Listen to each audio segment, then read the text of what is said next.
اعوذ باللہ من الشیطان الرجیم بسم اللہ الرحمن الرحیم اللہم صلی علی سیدنا و مولانا محمد معدن الجود والکرم وآلہ وصحبہ وبارک وسلم۔ تمام تعریفیں اللہ تعالی جل جلالہ کے لیے، ہر قسم کے درود و سلام نبی مکرم شفیع معظم صلی اللہ علیہ وآلہ وسلم کی ذات والا صفات کے لیے۔ حمد و صلوات کے بعد حضور غوث پاک محبوب سبحانی قندیل نورانی شہباز لا مکانی شیخ عبدالقادر جیلانی رضی اللہ تعالیٰ عنہ سے کسی نے پوچھا تھا کہ حضور غوث اعظم سے کہ آپ کی ولایت کس طرح ہوئی، تو آپ نے اپنی ایڑی کی طرف اشارہ کیا، فرمایا جب تک میرا قدم نہ لگے اللہ کسی کو ولایت دیتا ہی نہیں۔ تم میری ولایت کی بات کرتے ہو، میں جب تک مہر نہ لگاؤں اللہ کسی کو ولی بناتا ہی نہیں۔ پڑے لگے لیا چو محمد انبیاء دور وہ اللہ تعالیٰ عنہ ولی میں وہی مقام ہے، نبی پاک صلی اللہ علیہ وسلم کا نبیوں میں مقام ہے۔ امام الاولیاء سرتاج اولیاء حضور غوث پاک رضی اللہ تعالیٰ عنہ حضور غوث پاک فرماتے ہیں میں تقریر نہیں کرتا تھا، تعلیم مکمل کر لی، بات نہیں کرتا تھا۔ میں کہتا تھا میں کیسے لوگوں کے سامنے واز کروں گا؟ کہتے ہیں مجھے خواب میں مصطفیٰ کریم صلی اللہ علیہ وآلہ وسلم کا دیدار نصیب ہوا۔ محبوب کریم صلی اللہ علیہ وآلہ وسلم نے فرمایا عبدالقادر بات کیوں نہیں کرتے؟ میں نے کہا حضور یہ عربی لوگ ہیں، فصیح و بلیغ ہیں، میں کس طرح اتنے مجمع میں بولوں گا؟ بڑا مشکل کام ہے، ہر آدمی کی ذہنی سطح کے مطابق کیسے بات کروں گا؟ کہتے ہیں مصطفیٰ کریم صلی اللہ علیہ وآلہ وسلم نے فرمایا منہ تو کھولو ذرا۔ کہتے ہیں میں نے منہ کھولا تو حضور صلی اللہ علیہ وآلہ وسلم نے 7 دفعہ لعاب دہن میرے منہ میں ڈال دیا، فرمایا اب تم بولتے جانا، میری برکتیں تیری مدد کرتی رہیں گی۔ سبحان اللہ۔ آپ فرماتے ہیں اگلی شام میں سویا تو مولا علی شیر خدا رضی اللہ تعالیٰ عنہ بھی حاضر ہو گئے، فرمانے لگے عبدالقادر منہ کھولنا بیٹا تو میرا بھی ہے۔ کہتے ہیں میں نے منہ کھولا، حضرت علی نے 6 بار لعاب دہن ڈالا تو میں نے کہا حضور آپ نے 6 دفعہ لعاب دہن ڈالا ہے۔ تو خواب میں حضرت علی فرماتے ہیں کہتے بیٹے میں نبی پاک صلی اللہ علیہ وآلہ وسلم کے برابر تو نہیں نہ ہو سکتا، میں نبی پاک صلی اللہ علیہ وآلہ وسلم کے برابر نہیں ہو سکتا۔ حضور نے 7 بار لعاب دہن ڈالا اور 6 بار میں نے اس لیے ڈالا حضور کے برابر نہیں۔ حضور صحابہ تو خواب میں بھی آ کے کہتے ہیں کہ ہم حضور کے برابر نہیں، تو کیسے نبی کے برابر بن گیا؟ حضور غوث اعظم رضی اللہ تعالیٰ عنہ فرماتے ہیں بس پھر چھوٹی سی مسجد اور اس میں نے تقریر شروع کی، میں اکیلا ہی چلا تھا جانب منزل مگر، میں اکیلا ہی چلا تھا جانب منزل مگر، پھر لوگ ملتے ہی گئے کارواں بنتا گیا، پھر لوگ ملتے ہی گئے کارواں بنتا گیا۔ فرماتے چھوٹی سی مسجد، پھر مسجد بڑی ہو گئی، پھر مجمع بڑھ گیا۔ فرماتے ہیں پھر جامع مسجد، پھر مجمع، وہاں بھی کم پڑ گیا، پھر بغداد کی عیدگاہ وہ بھی بڑھ گئی تو صحرا میں جا کے خیمے لگ گئے۔ کہتے ہیں تقریر ہوتی تو ہزاروں کا مجمع، ہزاروں کا۔ ملا علی قاری کہتے ہیں حضور غوث پاک کے اجتماع میں 70 ہزار لوگ شریک ہوتے تھے، ہزاروں علماء کاغذ قلم لے کے بیٹھے ہوتے تھے کہ غوث پاک جو باتیں بیان کریں گے تفسیری نقطے ہم نے نوٹ کرنے ہیں۔ اور حضور غوث اعظم رضی اللہ تعالیٰ عنہ کو اللہ نے یہ کمال دیا تھا، کمال حسن، کمال یہ تھا، یہ آپ کی کرامت تھی کہ بغیر سپیکر کے بولتے تھے، جیسی سمجھ پہلے والے کو آتی تھی ویسی آخری والے کو آیا کرتی تھی۔ سبحان اللہ۔ ملا علی قاری نے لکھا ہے اور بہت سے لوگوں کا بیان ہے کہ حضور غوث اعظم خطبہ دے رہے تھے، تقریر کر رہے تھے، اچانک ہاتھ آگے کیا تو آپ کا ہاتھ مبارک بھیگ گیا۔ ہاں کھل کے دیکھیں، کھل کے بات کر رہی ہوں۔ مرید کہتے ہیں حضور پانی بھی کوئی نہیں، ہاتھ بھیگ گیا۔ فرمایا چپ کر کے سبق پڑھو۔ تھوڑی دیر گزری، چند گھنٹے ہی گزرے ہوں گے تو ایک قافلہ آ گیا، سارے کے سارے لوگ پانی میں بھیگے ہوئے ہیں۔ حضور غوث اعظم کے سامنے کھڑے ہوئے، کہا حضور آپ نے بڑی کرم نوازی فرمائی، بڑی کرم نوازی فرمائی۔ تو شاگرد کہنے لگے ہوا کیا ہے؟ تو وہ لوگ کہنے لگے کشتی میں بیٹھے تھے تو کشتی ڈوبنے لگی۔ ہم نے کہا یا شیخ عبد القادر جیلانی، خدا کے فضل سے ہم پر ہے سایہ غوث اعظم کا، خدا کے فضل سے ہم پر ہے سایہ غوث اعظم کا، ہمیں دونوں جہاں میں ہے سہارا غوث اعظم کا۔ کہتے ہیں حضور غوث اعظم رضی اللہ تعالیٰ عنہ نے وہاں بیٹھے ہاتھ لگایا اور ڈوبتی کشتی کو باہر نکال دیا۔ سبحان اللہ۔ ایک مرتبہ ایک عیسائی مسلمان دونوں میں جھگڑا ہو گیا۔ غوث اعظم گزر رہے ہیں، جھگڑا ہو رہا ہے۔ عیسائی مسلمان سے کہتا ہے ہمارے نبی عیسیٰ علیہ السلام نے مردے زندہ کیے، تمہارے نبی نے بھی کوئی کیا ہے تو بتاؤ۔ مسلمان پڑا ہوا تو نہیں تھا، حالانکہ نبی پاک صلی اللہ علیہ وآلہ وسلم نے بڑے مردے زندہ کیے، پڑا نہیں تھا، بتا نہ سکا۔ غوث اعظم کے کان میں آواز گئی تو جا کے عیسائی کے بازو پکڑ کے جھنجھوڑا، فرمانے لگے کیا کہا تم نے؟ میرے مصطفیٰ کریم صلی اللہ علیہ وسلم نے مردے زندہ کیے تو بتاؤ۔ فرمایا تو نبی پاک کی چھوڑ، میں غلاموں کا غلام ہوں، میں غلاموں کا غلام ہوں، مجھے بتا کون سا مردہ زندہ کرنا ہے۔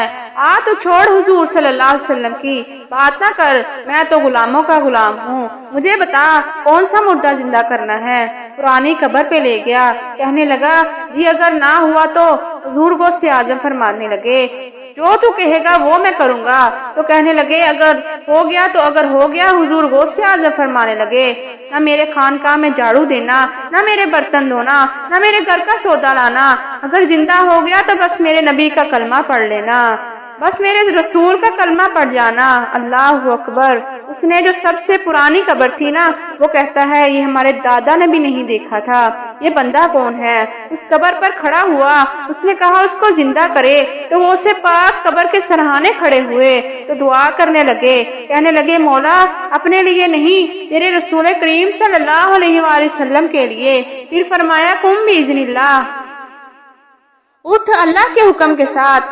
ایک عورت کلمہ پڑھتی ہوئی کھڑی ہو گئی اور کھڑی ہو کر اس نے پہلا جملہ کہا تو کمال کر دی، کہنے لگی میرے نصیب دیکھو، میں بنی اسرائیل کی تھی، عبد القادر تیرے صدقے جاؤں، تو نے مجھے کھڑا کیا ہے تو اللہ تعالیٰ نے مجھے مصطفیٰ کریم صلی اللہ علیہ وآلہ وسلم کا کلمہ پڑھنے کی بھی توفیق دے دی۔ سبحان اللہ، تیرے قربان جاؤں عبد القادر، تیری کیا بات ہے؟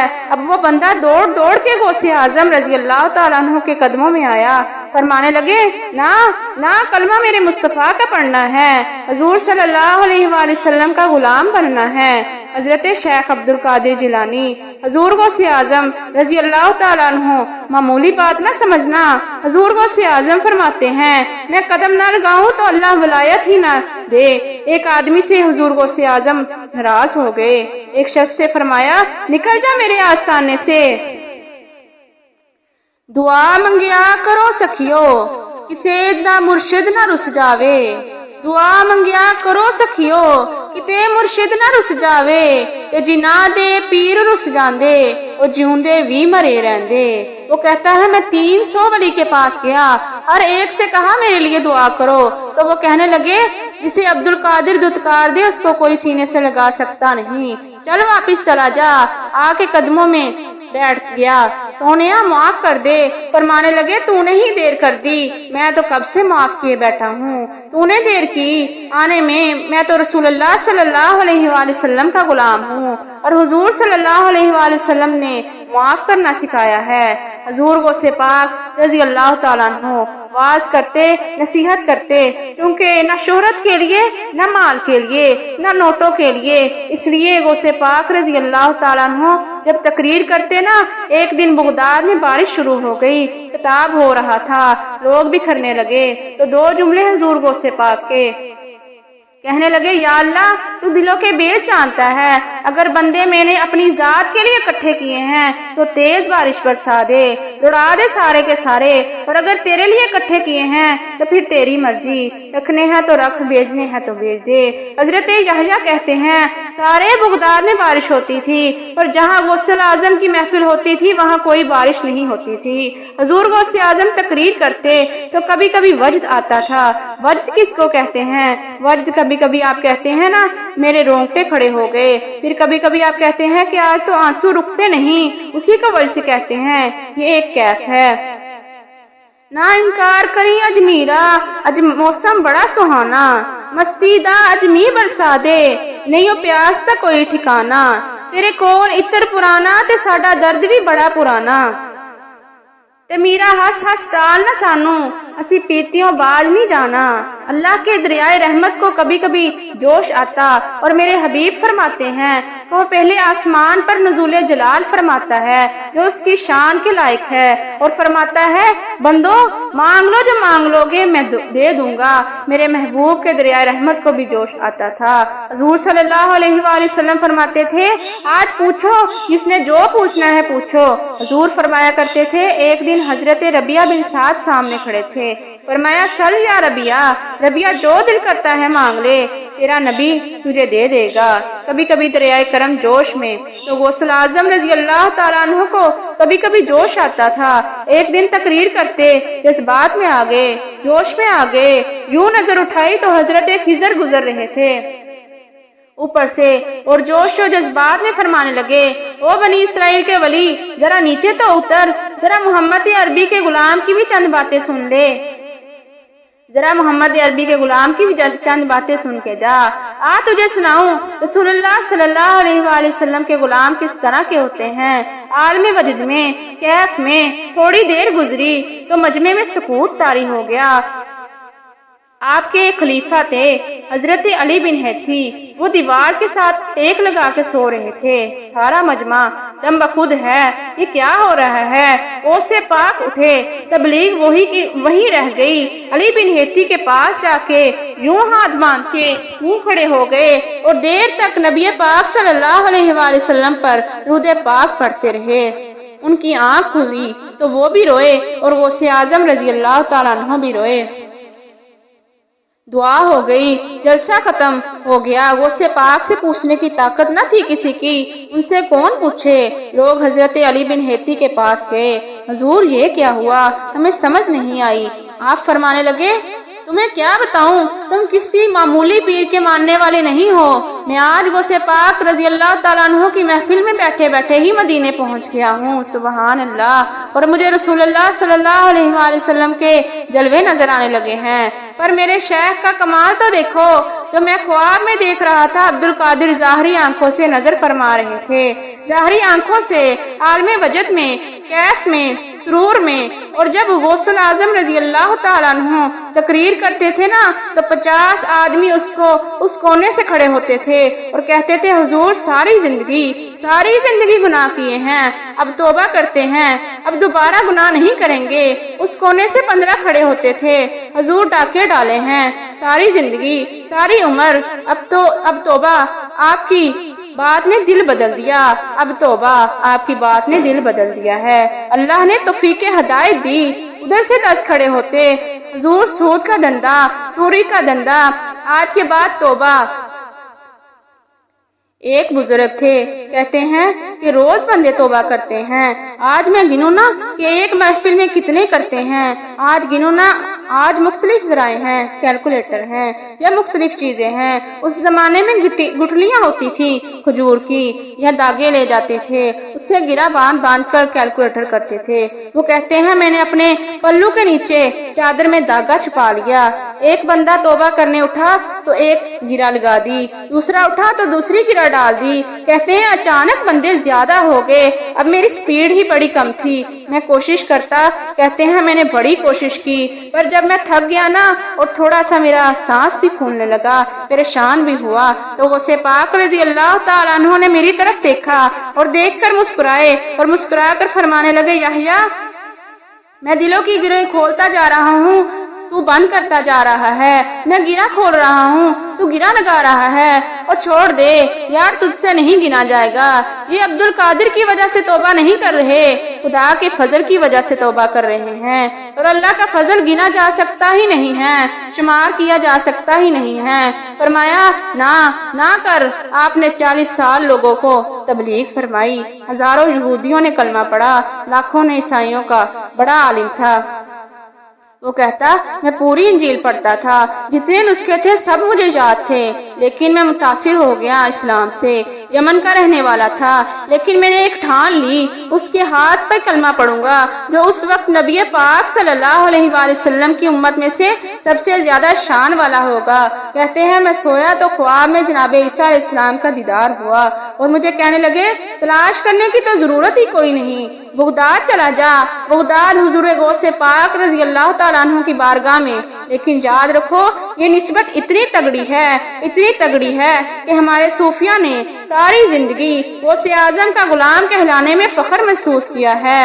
کیا رشتہ داری تھی اعلیٰ حضرت بریلوی کی، ان سے کیا تعلق تھا پیر مہر علی شاہ صاحب کا، کیا، لیکن ان لوگوں نے ساری زندگی کل کے غوث اعظم کے تذکرے کیے۔ کیوں؟ غوث اعظم رضی اللہ تعالیٰ عنہ نے 40 سال عشاء میں وضو کیا اور فجر تک اللہ کی عبادت کی۔ فرماتے ہیں میرے مالک نے فرمایا عبد القادر کچھ مانگ لے، نہ اپنے لیے مانگا نہ اولاد کے لیے۔ فرمانے لگے مالک قیامت تک جو میرا نام لینا اسے بغیر توبہ کے مرنے نہ دینا، مرنے لگے تو توبہ کی توفیق دے دینا۔ فرماتے ہیں میرے مالک نے وعدہ کیا ہے جو میرا ماننے والا ہوگا بغیر توبہ کے نہیں مرے گا۔ حضور غوث پاک رضی اللہ تعالیٰ عنہ فرماتے ہیں میں تو قیامت میں بھی اتنی دیر تک جنت میں نہیں جاؤں گا جب تک سارے مرید نہ اپنے ساتھ نہ لے جاؤں۔ حضور فرماتے ہیں بخاری کی کتاب میں ہے المرء مع من احب، جو جس سے محبت کرے گا قیامت میں اسی کے ساتھ اٹھایا جاؤں گا۔ تو ساری زندگی قادری کہلائے، ساری زندگی غوث اعظم کا غلام کہلائے، ساری زندگی خواجہ اجمیر کا نوکر کہلائے، ساری زندگی نقشے بند کا غلام کہلائے، اور دنیا سے ایسے ہی چلے جائے۔ میرے نبی پاک نے لفظ بیان کر دیے، خود لفظ بیان فرمائے جو جس سے پیار کرے گا اسی کے ساتھ جائے گا۔ خدا کے فضل سے ہم پر سایہ غوث اعظم کا، ہمیں دونوں جہاں میں ہے سہارا غوث اعظم کا۔ اللہ تعالیٰ ان اولیاء اللہ کی سیرت پر ہمیں عمل کرنے کی توفیق عطا فرمائے اور ہمارا خاتمہ ایمان پر فرمائے اور ہمیں پکا سچا نمازی بنائے۔ وما علینا الا البلاغ المبین۔